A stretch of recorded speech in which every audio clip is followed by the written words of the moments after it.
Welcome to the deep dive. We're here to take a whole stack of complex sources, official docs, research, and boil it all down into practical knowledge you can actually use. Today, we are zeroing in on a truly incredible city, Buenos Aires, Argentina, and our mission is, well, pretty critical. We want to give you a solid guide to safety, security, and just smart ways to get around. We've pulled together quite a bit, everything from the latest official government travel advisories like the US State Department and gov.uk, all the way down to really detailed street smart tips from local travel experts and academies right there on the ground. Exactly. And look, our goal isn't to scare you off. Absolutely not. It's about getting you prepared. Right. We really want you to soak up the amazing culture, the vibe, the architecture in Argentina, but, with your eyes wide open. We need to equip you, basically, with specific ways to handle the common city challenges you're likely to run into. And here's the really fascinating thing we saw right away in the sources. It's kind of a paradox. Officially, Argentina is rated level 1 by the US State Department. That means exercise normal precautions. The level 1. Okay. Statistically, it's one of South America's safest countries. It actually ranks higher than the U.S. on the Global Peace Index. That sounds fantastic, level 1. Yeah. So why this deep dive then? Why are all the local experts putting out these, specialized warnings? Because the kind of crime you're most likely to face isn't typically, high violence stuff. It's clever. It's sophisticated. Okay. And it seems almost entirely driven by economic desperation. So Argentina feels physically safe day to day, but the economic situation is really complex. Right. This means travelers aren't usually facing random danger. They're facing very targeted, economically motivated scams and theft. Okay, let's unpack that a bit. If it's targeted economic crime, what's the absolute #1 risk travelers really need to get their heads around? It pretty much boils down to petty crime. But specifically, it's about how willing people might be to distract you or sometimes intimidate you to get your belongings. So phones, money, bags. Exactly. They're after your stuff, valuables. And this brings us straight to the rule that every single source just hammers home non-negotiable. Do not be a hero. Right. If someone bumps you suddenly or approaches you aggressively or flat out demands your things, you just comply. Immediately. That's tough advice for people to swallow sometimes, that compliance rule. But the sources are clear, the alternative can be awful. Tragically clear. Oh, yeah. And there's a specific awful incident cited that really underscores why this rule is absolute. Yeah. The sources mention this terrible case of a Swiss tourist in the Retiro area. He decided to fight back when someone tried to grab his expensive camera. Oh, no. Yeah, the thief was apparently high on Paco, a cheap, nasty drug, and stabbed him fatally over a camera. So compliance isn't being weak. In those rare, extreme moments, it's just survival. So, okay, the usual big city advice applies, but maybe with higher stakes, don't flash expensive stuff, keep your real passport locked up safe. Use a photo on your phone. Right. And keep back pockets empty. Basic stuff, but critical there. Now, here's where digging into that local knowledge really, really pays off. Let's move beyond just watch out for pickpockets and talk about the very specific, sometimes kind of bizarre distraction techniques thieves use in Buenos Aires. Yes, this is where understanding the playbook, the psychology, really helps you. Probably the most infamous one, detailed everywhere, is the mustard scam. Or sometimes it's described as bird poop. Right, I've heard of this one. Yeah, so suddenly some liquid could be anything gets sprayed on you, maybe dropped from a balcony. And before you even process it, this supposedly helpful person rushes up, all concerned, wanting to help you clean the mess off your jacket or whatever. Okay, but wouldn't I just want to get away? Isn't it super embarrassing walking around covered in mustard? That's exactly the point. The embarrassment, the confusion, the focus on your clothes and this helpful stranger, that is the distraction. Okay. While you're flustered and they're dabbing at you, their accomplice, or maybe even a third person, quietly lifts your bag, your wallet from your pocket, your phone off the table. You often don't realize for a few minutes. So the key takeaway here is immediate action. You have to politely but very firmly refuse any help. Just secure your bag, hold it close to your front, and walk away. Now, Get out of there. right, some local language guides even give you specific phrases. We found a great one. No gracias. Yo lo puse ahí me gusta como está. Which means? Roughly, no thanks. I put that there myself and I like it like that. It sounds a bit odd, but it sends a very clear message. I know what you're doing. Okay, good one to remember. We also need to talk about the motochoro. That's Argentinian slang, right? Yeah, motochoro. Thief on a motorbike. They are notorious for lightning-fast snatch and grabs, phones, bags, anything they can grab quickly. So how do you defend against that? It seems so fast. It's all about positioning, street geography, basically. The advice is stay away from the curb. Don't stand right on the edge of the sidewalk, especially if you're distracted, like looking at your phone. Makes sense. And if you're carrying a purse or bag, always keep it on the shoulder, away from the street. Minimize the target for them as they ride past. Okay, good spatial awareness tip. Now, beyond these physical grabs and distractions, the sources talk about scams that exploit trust, like the friendly local approach. Right, the social engineering type scams. Be cautious if a stranger suddenly gets very friendly, offers a personalized tour out of the blue, or invites you for drinks right away. Seems nice, but Could be genuine, but it could also be a setup. Best case, you get stuck with a massively inflated bar tab. Worst case, you could be drugged and robbed. When times are tough economically, you have to be a bit skeptical of overly friendly approaches, unfortunately. And what about the fake police scam? That sounds particularly unnerving. It is because it plays on respect for authority. You might be approached by individuals, maybe even in something that looks like a uniform or flashing some kind of ID. They'll claim they need to check your documents or say you've committed some minor infraction and need to pay an immediate fine in cash, right there. What do you do? The crucial countermeasure. Always, always ask to see a proper official police badge or ID. Credential. If anything feels off, just say you're happy to cooperate, but you'd prefer to go to the nearest actual police station, commissariat, to sort it out. And a real cop would be okay with that. A legitimate officer should have no problem with that request. A scammer will likely back off fast. Okay, so the thieves are smart. They've got these techniques. But where are they most active? Let's talk specific locations, neighborhoods where you need to be extra vigilant. Yes, definitely. While most of Argentina is at level 1, it's important to note the U.S. State Department does have a specific level 2.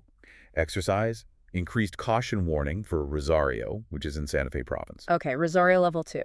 Why? Mainly due to increased crime rates and issues related to narcotics trafficking there. So if your travels take you to Rosario, definitely bump up your awareness. Now, within Buenos Aires itself, the advice is pretty consistent across sources.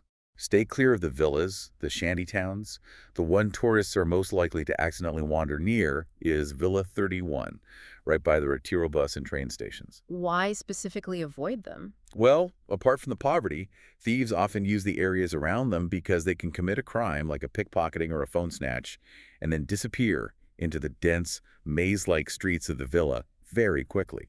It makes it almost impossible for police to follow or find them. Got it. And what about the really popular tourist spots like La Boca with the colorful houses, Caminito? La Boca is fantastic, visually stunning, but you need extreme caution with the geography there. How so? It's generally safe during the day, but only on the main couple of tourist blocks right around Caminito. Seriously, do not wander even one street off that main drag. The risk level changes dramatically just a block or two away. Wow, okay. And absolutely never stay in La Boca after dark. Don't linger. The best advice is to take a taxi or a bus directly to Caminito, enjoy it, and then take a taxi or bus directly out. Don't try to walk there from other neighborhoods, especially at night. Okay, very clear warning on La Boca. What about nighttime in general in other popular areas? Palermo, San Telmo, Recoleta? Yeah, you need heightened vigilance after dark pretty much everywhere, even in those generally safer, more upscale areas. Palermo is the big nightlife hub, so obviously more caution there. San Telmo has its charm, but can be dodgy off the main squares at night. And Recoleta, while beautiful and affluent, actually borders Via 31 on one side, so be aware of your surroundings. A universal warning from the sources is don't cut through parks and plazas after sunset. Stick to well-lit main streets. Any other specific hotspots mentioned? Yes, the UK government advice and local tips consistently flag a few areas for particular vigilance. Retiro, especially around the bus terminal, which can be chaotic. Florida Street, the big pedestrian shopping street, prime pickpocketing territory. Avenida 9 de Julio, that huge main avenue, just due to crowds. And Constitution area, especially the train station. The advice is basically to avoid Constitution entirely at night if possible. Sources mention high levels of illegal activity there then. Right. What about protests? Argentina is famous for its manifestaciones, right? Very common, yes. Particularly downtown near the presidential palace, the Casa Rosada, and the Congress building. Often they're actually quite peaceful, almost like street fairs sometimes. But they can turn volatile or chaotic without much warning, especially if different political groups clash or if police intervene forcefully. So what's the advice? Simple. Monitor local news and just avoid all protests and large demonstrations. Don't be a curious bystander. There's one specific date and location that pops up as a warning, too. Avoid the area around Avenida 9 de Julio on December 12th. Why December 12th? That's apparently when fans of the Boca Juniors football club gather en masse downtown to celebrate their 12th-man tradition. It gets incredibly crowded and potentially rowdy. Best to steer clear. Okay, noted. Let's switch gears to logistics. Getting around the city, this seems key. What's the first step? The absolute non-negotiable first step for using public transport is getting a SUB card. It's a blue, reloadable plastic card. SUBE. S-U-B-E? Correct, S-U-B-E. You must have this card for all public transport. The buses, which are called colectivos, the subway, the subte, and the local trains, they simply do not accept cash payment on board anymore. No cash at all. Wow. So if you don't have a SUBE, you can't ride. Pretty much, yeah. You need to find a place that sells and recharges them, usually kiosks, lottery shops, or subway stations. Get one as soon as you arrive. Okay, SUBE card is essential. Let's talk about the subte, the subway. Fast, presumably. It's generally quick, yeah. There are 6 lines, identified by letters A through H, I think. But transfers between lines aren't always straightforward. Sometimes you have to walk quite a bit underground. Any specific quirks with the subte? Yes, one big one mentioned is line A. It's the oldest line, very historic. The platforms for opposite directions often don't connect underground. You have to make sure you enter the station on the correct side of the street for the direction you want to travel. It runs against the flow of street traffic above ground, which can be confusing. Ah, good to know. Enter on the right side for line A. Exactly. And also on line A, 2 stations, Alberti and Pasco, are apparently one-way only stops. The train only stops there going in one direction. So check the map carefully. Okay. Now, the colectivos, the buses, you mentioned them. Sources say they can feel a bit intimidating for newcomers. They can seem that way, yeah. Mostly because of the payment procedure. It's not just tapping your SUB card. What do you have to do? When you get on, you have to immediately tell the driver the name of the street where you plan to get off, or at least the nearest major cross street. Tell the driver your destination street. Why? Because the fare depends on the distance you're traveling. The driver needs to know your destination street to punch the correct fare amount into the Subica card scanner before you tap your card. Ah, okay. So you need to know the name of the street where you're going. Exactly. So have that ready. Otherwise, you're holding up the line and the driver might get impatient. Got it. What about taxis versus rideshare apps? What's the situation there? Well, taxis are everywhere and generally safe in terms of physical security, but there are 2 big things to know now. First, cost. Taxis have become way more expensive than the apps, like maybe 4 or 5 times the price. Whoa, okay. And the second thing? The scams, particularly the counterfeit bill scam. Locals apparently call it the cajaboba, the dumb box or trick box. How does that work? 2 main versions. Scenario 1, you pay with a larger bill, say 1,000 pesos. The driver takes it, and with a quick sleight of hand, swaps your perfectly good bill for a fake 1,000 peso bill they had hidden. Oh, wow. Then they hand the fake bill back to you, maybe act angry or confused, and insist you gave them a counterfeit. They demand you pay again with a different real bill. And the other version? Similar swap, but they might switch your high denomination bill, like 1,000, for a much smaller one, like 100, give you change for the 100, and hope you don't notice until later. That sounds really stressful. How do you avoid that? It relies on speed and your confusion. So the absolute best defense is pay with small bills and try to have exact change whenever possible. Right. If you have to use a larger bill, make a point of watching the driver handle the money and make your change. Don't look away. Don't get distracted by conversation. Maybe even announce the denomination of the bill as you hand it over. Okay. Be vigilant with cash and taxis. So, given the cost and the scam risk, what are the recommended app alternatives? Uber exists, but it's kind of an illegal gray area in Buenos Aires. Always has been. The most recommended fully legal alternative is Cabify. It works similarly to Uber and is widely used. Cabify. There's also an official city-run app called BA Taxi, which calls licensed city cabs, but uses app-based payment and tracking. So those are generally safer and now much cheaper options. Good alternatives. What about arriving at the airport? Is Ezeiza the main international one? Any specific safety tips for getting into the city from there? Yes, definitely. When you arrive at Ezeiza, EZE, ignore anyone aggressively offering you a taxi ride just outside the terminal doors. Right, the unofficial drivers. Exactly. The safest way is to use the prepaid fixed-rate taxis called remises. Go to the official, clearly marked remes booths located inside the arrivals terminal after you clear customs. Book and pay for your ride there.